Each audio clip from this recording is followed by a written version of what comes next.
ay ito ang ating lunch. Ginataang tahong na wet kangkong, ginataang tilapia, at saka mayroon tayong okoy na kalabasa.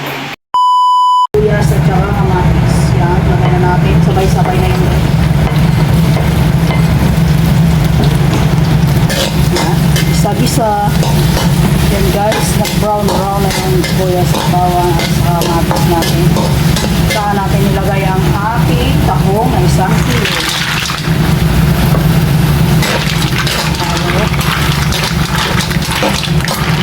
Halo-halo muna. Tapos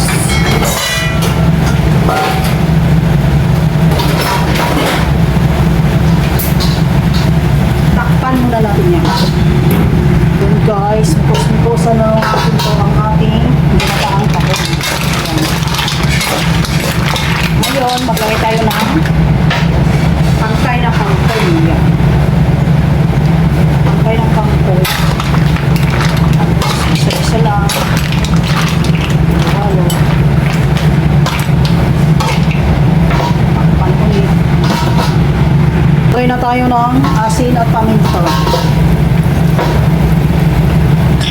Asin, kunting asin lang. 1 kilong paminta.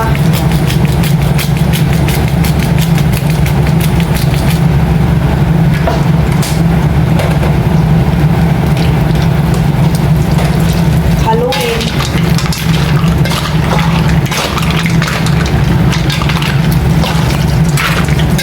Hanggang lumasa. Ayan guys, mayroon pa tayong sarap po, ginataang tilapia. Ginataang tilapia at saka makoy day. Diba? Ayan.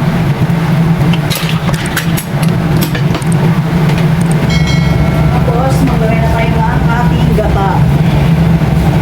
Sensya na kayo, yung aking gata ay nilagay ko lang sa freezer. Kaya medyo tuloy. Frozen siya.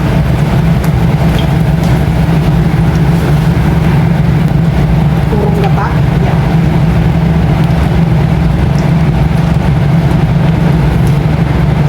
Yan ang ating gata.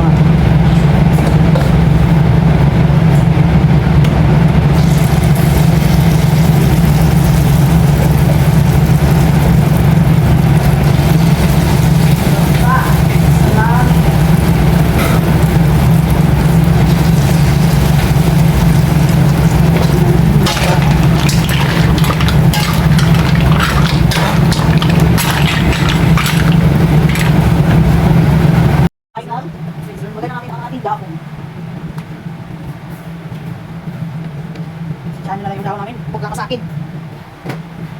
Huwag sa kalado.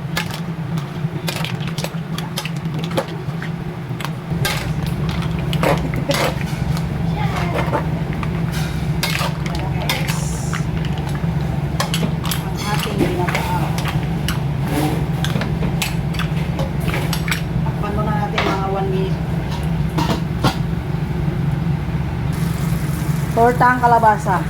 Kasama sa ginataang tahong, ginataang tilapia, tortang kalabasa. Diba? Ang dami. Yan. Ito na ang final. Yan. Tortang kalabasa. Ang aking over finished product. Thank you for watching Gab's Cooking Vlog.